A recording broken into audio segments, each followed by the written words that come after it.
Welcome to Asian Book Club, where we highlight Asian and Asian American authors. We are your hosts, Jamae and Sabangan. and I'm Steven Park, and we are doing our special episode.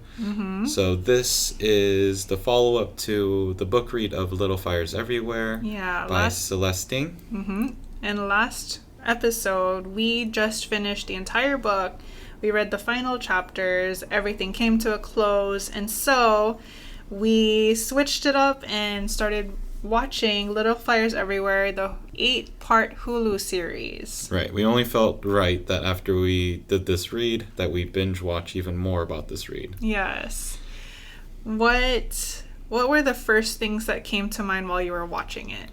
So I thought a lot of the characters had changed, but what I really came out of it with was that a picture really does describe 1,000 words. Yes. I thought there was so much more that was told within the TV series, even though it was a very familiar story. Right. Just because of the way that the characters were able to interact with each other. How did you feel? I noticed the character changes as well, but I also, something that stood out to me was that the actual events and actions were changed. Like, a lot of the events from the book didn't really happen in the series, and like, for example, with BB Chow versus the McCullows, in the book there was a lot of time dedicated to that particular situation, but in the show series not a lot of time was dedicated to it. There was like the moment in the hearing, there was BB finding out where her daughter was, and there was just that one small scene where she was able to visit her daughter, and then that was pretty much it until the very end. Also, side note, I love that you pronounced McCullochs with like a very guttural at the end of it. Like you're doing it out of hatred. But so I really thought that they touched on a lot more of those viewpoints from different stories.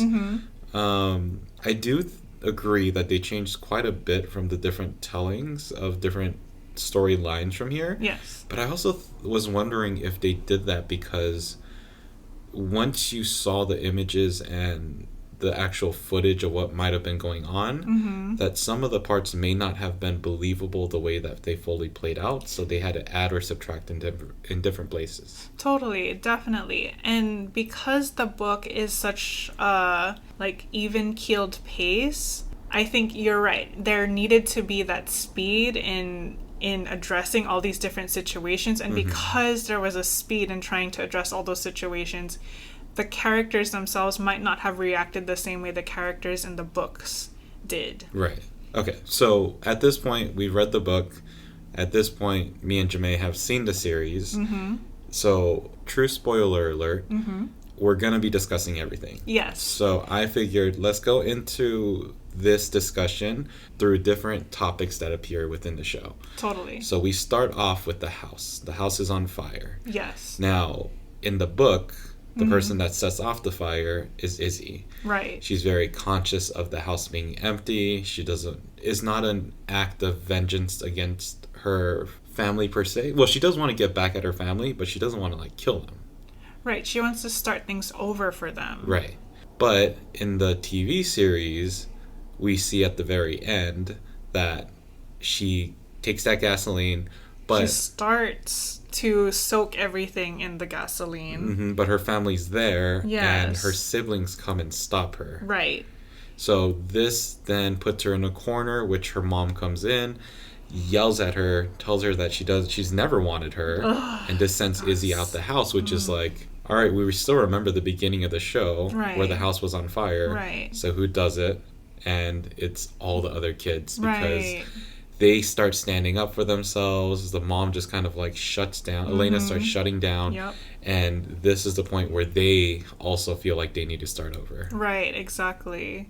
But the reason I wanted to bring that up was in that first scene when it came up, that scene was so different from the book. Because in the book, we talked about how the kids seemed very relaxed. They seemed chill. In this very opening scene, all the kids were inside the car, and you could tell that they were a little sad about it, a little stressed. Like devastated. Right, which was weird. So then let's talk about the Moody, Pearl, Trip triangle. I don't even know if this is a triangle. Straight line with a dot on the side. I thought it was interesting that Trip was such a douchebag at the beginning. He was a huge douchebag. It like confirmed everything I originally thought about him. Exactly, which I think is why I was surprised, because I remember Trip being different. I remember him being that kind, gentle person towards Pearl, which is what he ended up being later in the series. But that first time that they were together, my mind was blown. Like, what? I don't remember this reaction happening. So in this scenario, a lot of similar storylines take place within Moody, Trip, and Pearl. Right. What I think I liked that the show emphasized was how much Trip really cared about Moody. Because in the book, it only had that one scene where Trip kind of said, I wish me and Moody were closer. Right. But in the show, it even shows Trip at the party trying to help Moody get Pearl, which then made the betrayal feel so much worse for Moody. But also, it kind of almost made you feel some leaning towards Trip, because he wasn't initially trying to go for Pearl. It was Pearl that did come to him and asked to help with his math homework, and then kissed him, and that's where this all began. So you're saying that because of this, it made us feel more for Trip? Right. Absolutely. I felt like it made his scenario a lot softer. Yeah, absolutely. Yeah. I can see that. But I did think that, I don't know, I felt like Pearl led on Moody. I mean, fair. They did have that moment where they were sharing the cannabis pipe. And they were holding hands. And riding on each other's arms. And going to the dance. They didn't go to the dance together. They, or at least Pearl said they're going as friends. And they went as like a group. Right. Which I think that was always a separation between Moody and Pearl's thought about their relationship. But from Moody's perspective, I can see how they got ready together. Like, all the things happened together, which would be something you do if you're in a relationship with that person. That's fair. I also think, and I'm putting myself back into the mindset of a 14-year-old, I'm also thinking that there's an intimacy that you have with a romantic partner, but there's also an intimacy that you have with a platonic friend. And sometimes that, I guess for some people that line is blurred, but for others it's very clear. And for me, I feel like for Pearl, it was very clear that she was very friendly towards Moody rather than trying to sidle up to him or trying to win his affection. So my question is, do you think she knew that Moody liked her? I think she did know, but I don't think she... So again, this is just me speculating. Of course. I think she knew that Moody liked her, but I don't think she thought that her actions were leading him on. Because I, again, remember my experience in like doing similar things. I would hold on to people's arms and I would like hug people, and to me it was just being friendly. And then it didn't become that way, or at least they did not see it that way. Moving on. So that was kind of their relationship. And I mean, like, it did follow along the path of the book. I mean, Moody finds out in a slightly different way because Pearl and Trip go to the original place that Moody and Pearl went to, which was kind of like a big not backstabbing, but it was hurtful. Because, yeah, because Moody took her there first. And shared his personal space. And gave her the bike to bring her there too. Yes. So there was a lot of sacrifice on his part. There was a lot of meaning in his part. Yes, and I do think that they showed him as a less moody character overall, but he did have that turnaround at the end, which turned him into the exact character that was in the book. Yes. Yeah.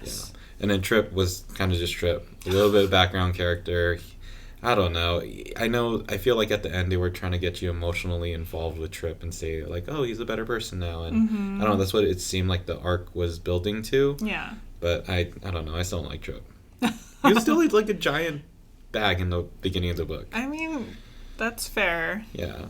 So going on to a different character arc that we saw, let's talk about BB and the McCulloughs, because this was both big and small at the same time. Kind of like you were saying, the TV show showed some of it, but Right. not quite as much depth as in the book. As Like, in- we yeah. felt a lot of it. We felt the push and pull from the outside, from the news reporters, from the actual parents who were fighting for this child.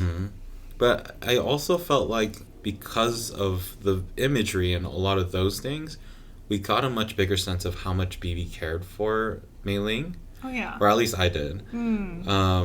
And then the other big thing was we got a sense of that connection between BB and Mia. Whereas in the book, it was like, oh yeah, they worked together and they just formed a bond. But we see in the TV show that Mia slowly starts seeing BB's behavior, and that's what continues to build that relationship.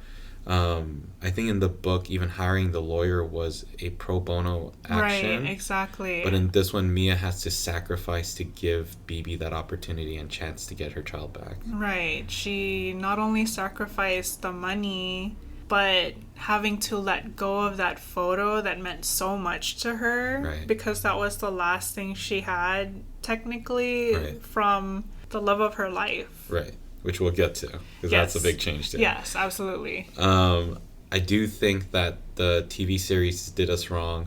They cut short Ed Lim's part. Ed Lim had the best rant of all time in the book, but in the actual series, they cut him short. So that's like automatic star off of the 5 stars. But that's kind of BB's story. It sticks with what it was. It didn't look like she escaped to China after. It looked like she just went to a different city. She escaped, chilled the Niagara Falls, so she definitely left the state. And who knows where she goes from there, but we just know that she left. Right, with the baby. Yes, with Mei Ling. And the doll. Yes, stole the doll with the baby. Yes. So yeah, that's that story.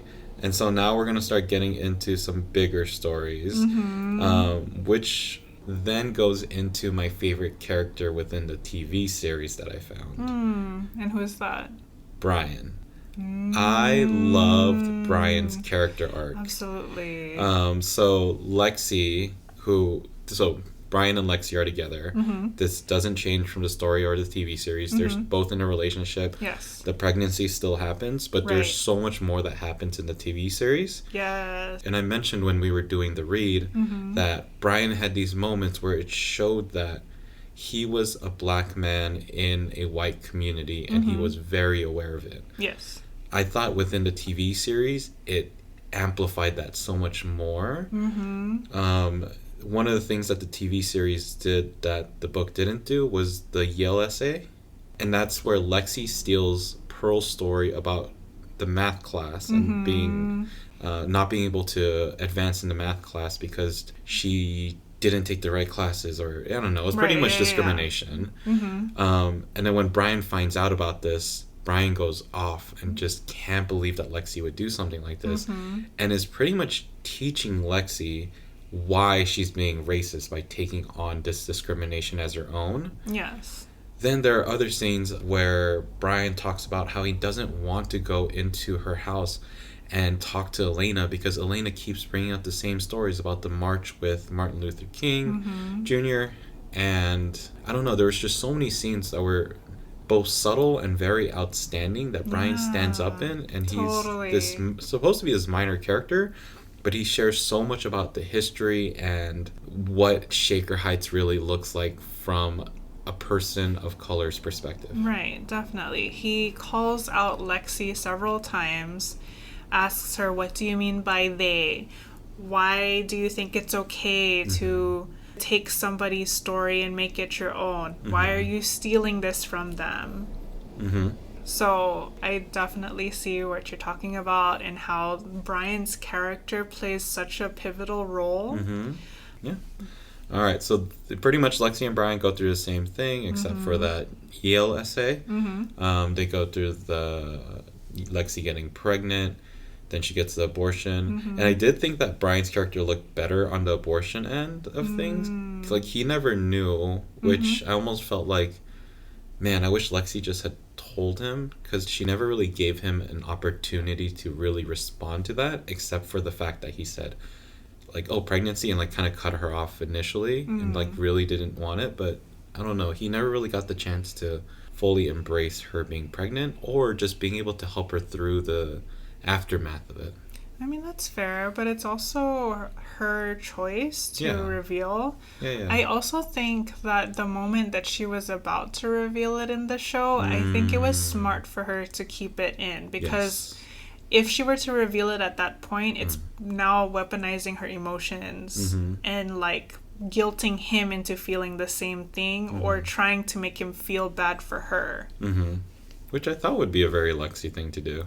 Right, but it just shows that there is some character arc. Not only when, at the end, when she encouraged her siblings to start the fire with her, but that moment of like, I get it now. I get what people keep telling me, that I'm not as perfect as I think I am. I'm not a bad person just because I do bad things, but I do need to learn from the things that I'm doing wrong.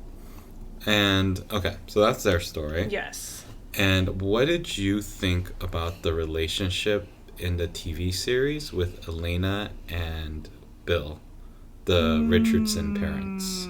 I think that because this series and the way that it was produced and designed, it allowed us to see multiple perspectives of their relationship and why there is tension in their relationship. And one of it is the recurrence of Elena being selfish. And her selfishness is not only hurting herself, but it's hurting those around her, especially Bill, who keeps trying to be on her side.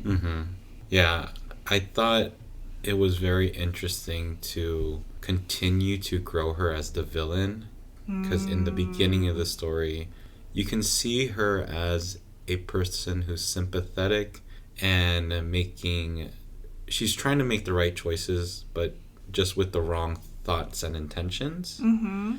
But as we go on in the story, she's making deliberate attacks, she's being very hurtful.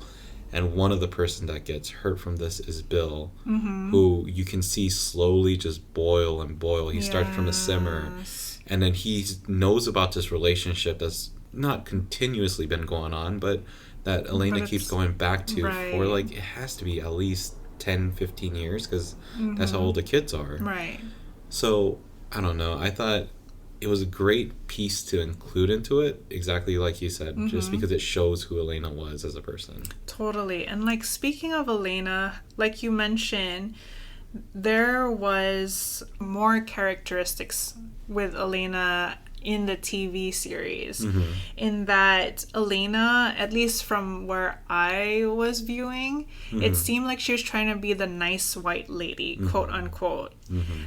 Especially with the way that she interacted with Mia, trying to relate to her, trying to ask about her art and if it's for sale and if she could buy it, which she did do in the book. But she sounded sincere in the TV series.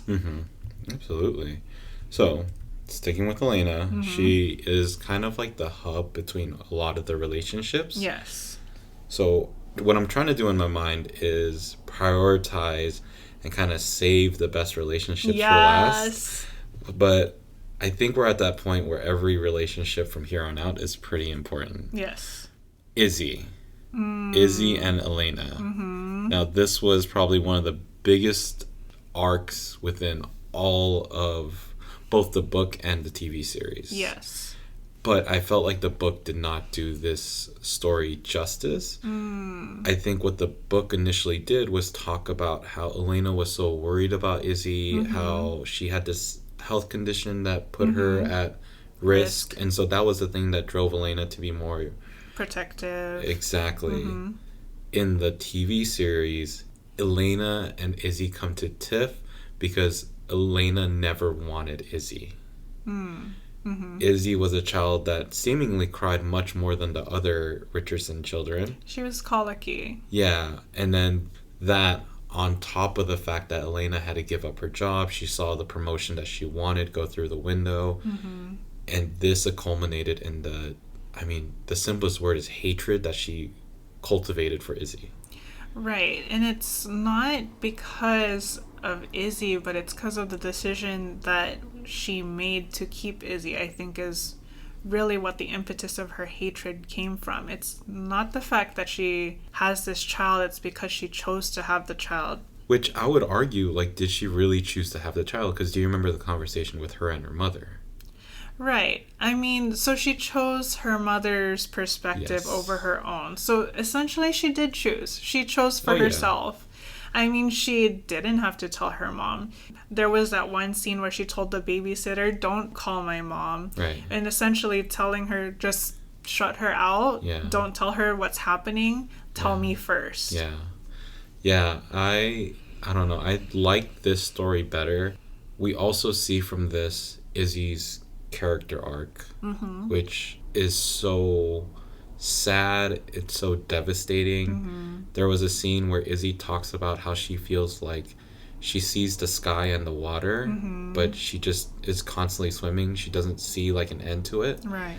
And I think the TV show does such a great job of portraying that with her friendship, with her siblings, with her mom. Yeah. When she felt like even Mia dumped her. Like, Right. it was such a sad story to follow that by the time it got to the end of her being in that room with the gasoline can, Yeah. her siblings being there to stop her, trying to actually be a system of support at that point, Right. and then her mom comes in and then just shuts her down again, it all made sense as to why Izzy felt so desperate to leave. Totally. And like the added story of Izzy possibly being a lesbian or possibly not being straight. Yeah, it definitely added layers to why she had such trouble getting along with other people. Well, it was her being a lesbian, but that wasn't it. It was that she was in a relationship with her girlfriend, who then they got caught at the party. Well, they got put into the room Right. to make out. Right. Then when they got caught, her girlfriend, for a year is what she said, pushed her away and just kept fighting back with her in public sight. Totally. Which is like, yeah, she became branded as this person who's different from other people, especially during, I guess, that time where people were scared straight, essentially. Yeah, absolutely. I really like the story that was formed with Izzy's character.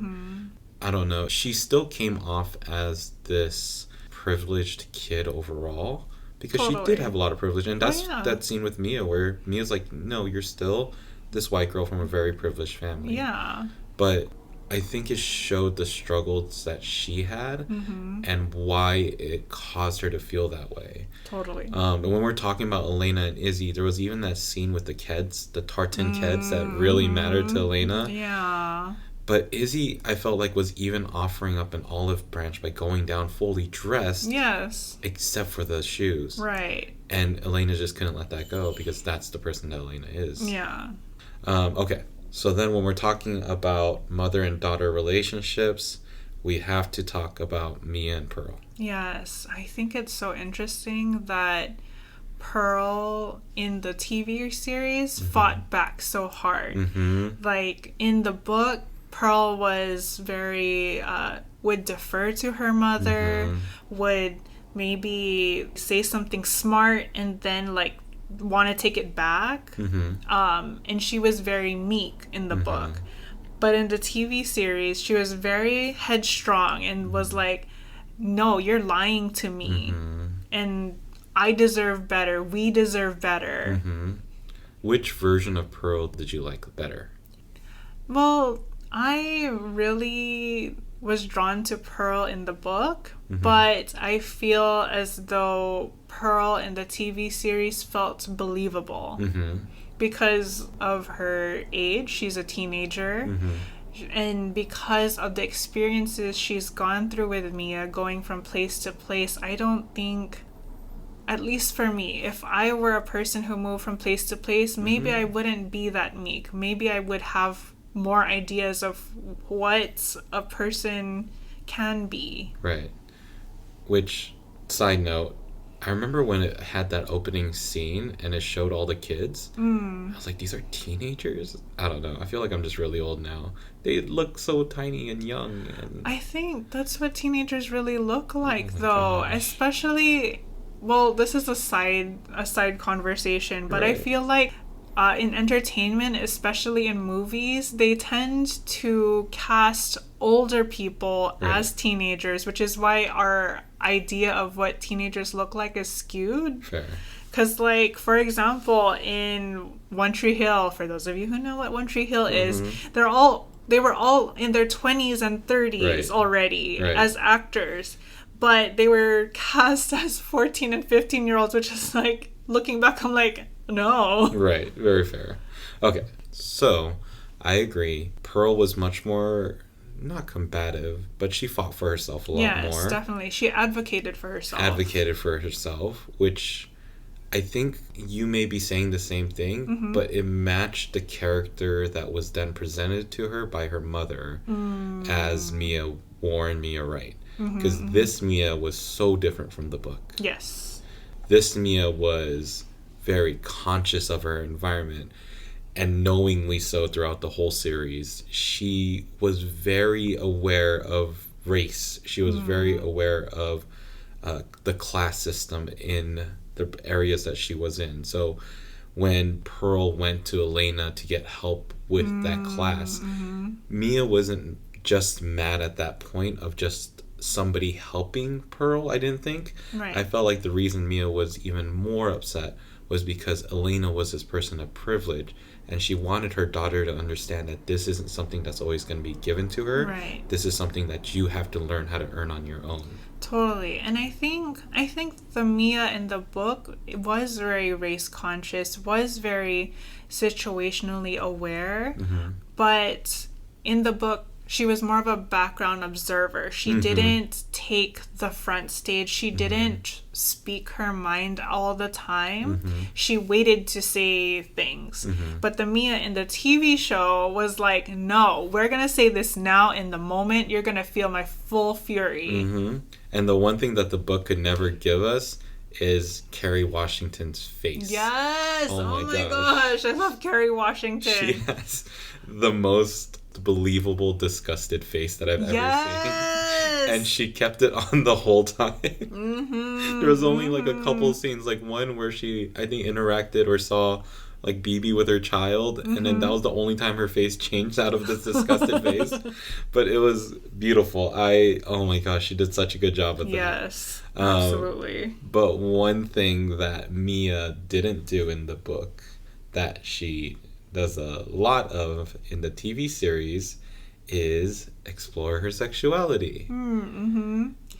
Yes, in the book, like we mentioned in previous episodes, specifically I mentioned in previous episodes, is that to me, Mia was presented as asexual because or at least aromantic, because she never felt that pull towards a person the way she felt towards photography. But in this visual medium, in the TV series, we see that Mia explores her sexuality. She falls in love with her professor, who's a woman, but she also sleeps with men in different scenes. So either bisexual, pansexual, we're Right. really not sure, because Pearl even describes Mia's sexuality as, oh, she just sleeps with whoever she wants. Like, it's Right. just an act. Right. Or, like, yeah. So, I don't know. A very interesting turn of situation, but also very believable. I would Yes. completely believe that she had never felt the touch of a man, which is what they say in the book. And in this one, where her relationship with Pauline Hawthorne was a little bit more, which then explains why she had the pictures. Right. Like, a lot of those scenes were explained a little bit better by her very close relationship with Pauline. Totally. And another aspect of Mia is how, like we were talking about, how she would speak her mind in the moment. I love that she called out so many people in the Richardson family. Like, The one statement that she made that really rings in my mind is when she told Elena, "You didn't make good choices, you had good choices." I'm like, yes, that is like such the embodiment of explaining what privilege is not making good choices, but having the options. So let's talk about that. So Mia and Elena was obviously the biggest battle that was happening throughout the book. It was a constant theme of Elena saying that Mia had entered her life. Like, she came into this household. Like, she forced her way into our family and broke it up. Right. And it's like, girl, you found this lady in her car and you called the police. Yes. And then after that, your white kilt took over and then put her in the house. Right. While your husband was like, yo, you should check your references. Right. And all of that was on you. So then when you get this backlash of you offering a job for her to come into your own house, and all of a sudden it isn't what you exactly had hoped. Right. Like, whose fault is that? Exactly. And another thing that the show does is create parallels for Mia and Elena from when they were younger, the choices that they made. For Elena, choosing to go back to Ohio, leaving her boyfriend at that time behind, even though the boyfriend asked her to stay. And then with Mia, choosing to fight for her place in school, even though she didn't have much to begin with. Absolutely. Yeah. So with that, we then kind of build up these scenes where Mia's almost fighting for Izzy, and then Elena's fighting for Pearl. Right. And it's almost like they just want to do a daughter swap because Elena's like, Pearl's such a good kid. I don't know how she happened. It happened because Mia happened. And she's like, oh, Izzy's such a terrible kid. Like, I don't know how to get this kid better. It's like, it's because you did that. Right. But then you see this constant battle of them trying to one-up each other and who's a good parent. And there was a scene at the door towards the end where they were like, pretty much, I forget what she says exactly, but like they were just talking about who the better parent was at one point. But it then leads up to this big scene at the end where the house is burned down. Mia and Pearl have left. Izzy is lost, so Elena is trying to find Izzy. And then that's where we get the one gift that's left from Mia to the family. Yes. Which is Shaker Heights, covered in flour. So it's a completely white. Exactly. But then we still get that bird cage in the middle with the feather hanging off. Yes. And then Elena goes, picks up the feather, and she says Izzy, or like there's this a moment. This is the one and only time she calls her daughter, her youngest daughter, Izzy. Right. Which hopefully that's the change that was supposed to be invoked. Because in the book, it was very similar in that gift that Mia had given Elena had changed her, had finally reached Elena's heart. Yes. To who Izzy was to her. So I really liked that scene. It was a complete change from what originally had been written. Yes. But I really liked that scene. Totally. And that kind of encompasses the whole TV and the book, in that even though they had different events, even though some lines were said by different characters and different characters had different traits that showed up in both media, that they both had the same spirit, that there is this struggle within the families, that there are struggles between families, and that there's also that internal conflict.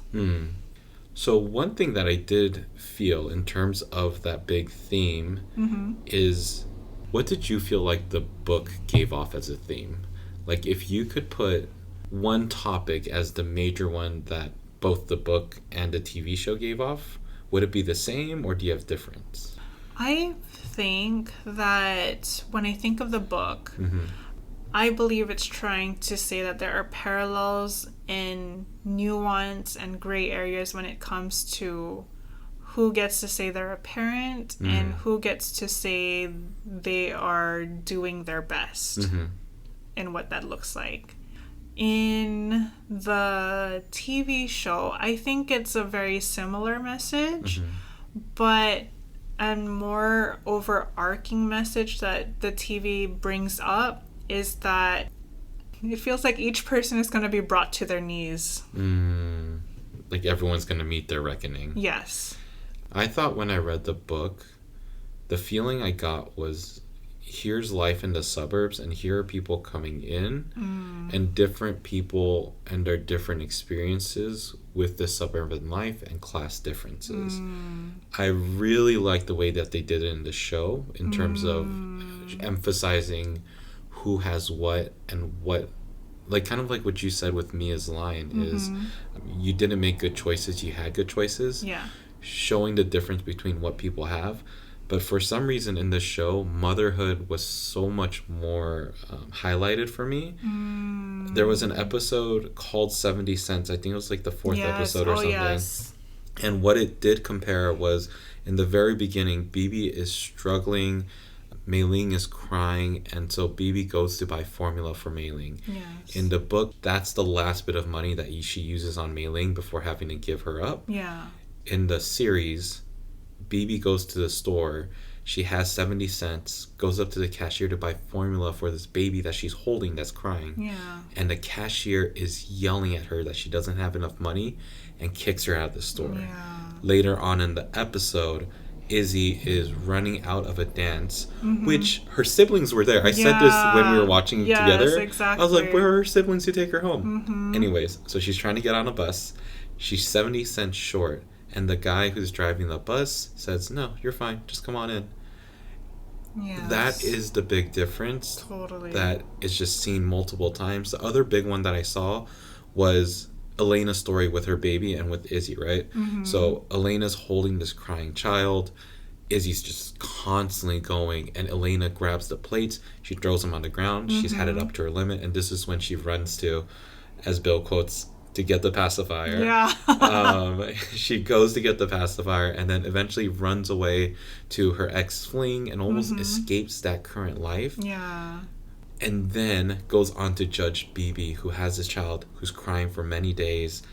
I mean, Ed Lim references that there might be some kind of like postpartum depression kind of things. I mean, but also just the pure sanity to be lost when a baby is crying around you for probably like near 24 hours for 7 days, if not more. It acknowledges how hard Bibi was struggling through. Totally. To the point where she had to give up her child, whereas Elena still had a lot of resources. She had a lot of support system. And she still almost gave up her 4 kids. Right. Yeah. So that's kind of the end vibe that I got from it. I don't know. I liked both. Which one would you have chosen? I love both. I love the way each told the story, and I love that each had different layers to each character. So I wouldn't choose either.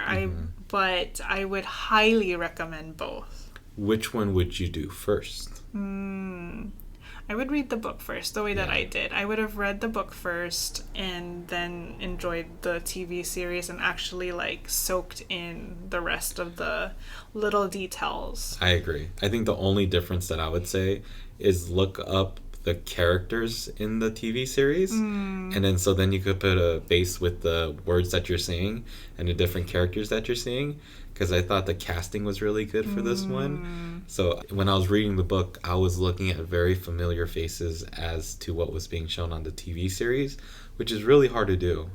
So you know what's interesting? So I read the book first, read it before the TV series even came out, and once the TV series came out, I realized that the faces that I was imagining were very close. Yeah, exactly. So even if you don't watch the TV series first, I'm pretty sure whatever images come to mind for the characters are going to be very close when you watch the series, if you watch the series. Right. Not even just the images, but, oh man, they filled those characters in so well. Yes. The acting was great. Yes.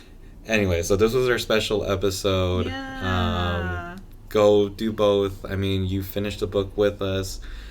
Go ahead and binge watch that show. It takes a while, but not really. It took us less than a week to watch all of it. Okay, but we also binge. But watched but it. that's the thing. It's a bingeable series. Yes, and also even true. though it is tough to watch through the emotions, to watch through the struggles, and to watch these race tensions, even though it's hard, it's still worth going through the whole thing. Right. Okay, so that is Little Fires Everywhere. In the show, the main actresses or actors are Kerry Washington as Mia, Reese Witherspoon as Elena, Lexi Underwood as Pearl, Megan Stott as Izzy, and I mean, everyone was great, but those were the four that really came to mind for me. And then the book, once again, is Little Fires Everywhere by Celeste. And that wraps that up. Bye. Bye.